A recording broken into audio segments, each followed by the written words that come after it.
नमस्कार। मैं मानवेंद्र सिन्हा। घमासान मचा है और घमासान है किसान आंदोलन से। राजधानी में किसान कई हफ्तों से आंदोलन कर रहे हैं। आंदोलन का कारण सरकार द्वारा बनाए गए 3 कानून, जिनके बारे में किसानों का कहना है कि ये 3 काले कानून हैं और किसान इससे बर्बाद हो जाएगा। वहीं सरकार की अपनी दलील है कि इससे किसानों को फायदा होगा और उनकी आय दुगनी हो जाएगी। जिन मसलों पर विरोध है उनमें से एक मसला है मंडियों को समाप्त करना, एपीएमसी एक्ट को हटा देना।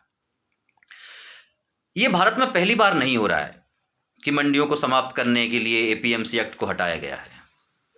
बिहार इससे पहले इस कार्य को कर चुका है। नीतीश कुमार ने 2005 में जब सत्ता संभाली तो 2006 में उन्होंने एपीएमसी एक्ट यानी मंडियों को वहां पे समाप्त कर दिया था।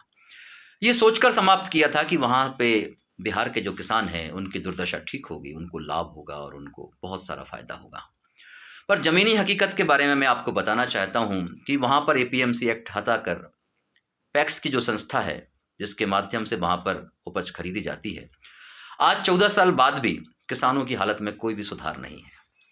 किसान बालमुकुंद जी का कहना है कि वहां पर 1868 रुपये के आसपास जो चावल की एमएसपी है उसको बेचने की कोशिश करते हैं, परंतु बिचौलिए वहाँ पे 1100 से ज़्यादा कीमत नहीं देते। और इसी तरीके से मक्का है, 1800 रुपये एमएसपी है, पर केवल 900 रुपये में किसान वहाँ पर बेचने के लिए मजबूर है।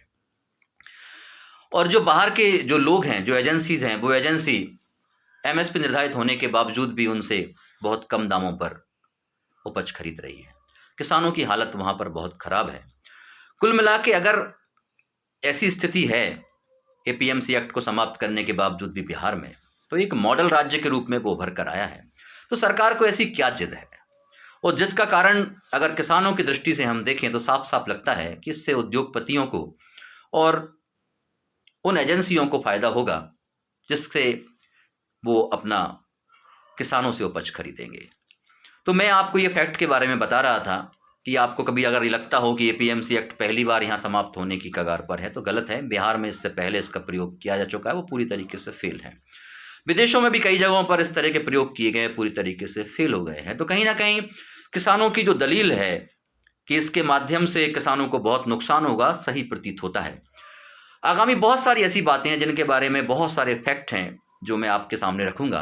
हाल फिलहाल इस एपीएमसी एक्ट के बारे में मुझे आपको बताना था कि मंडियों को समाप्त करने से क्या परिणाम आए हैं, क्या लाभ हुआ है, क्या हानि हुआ है, और बिहार का जो उदाहरण है मैंने आप लोगों को दिया है। धन्यवाद।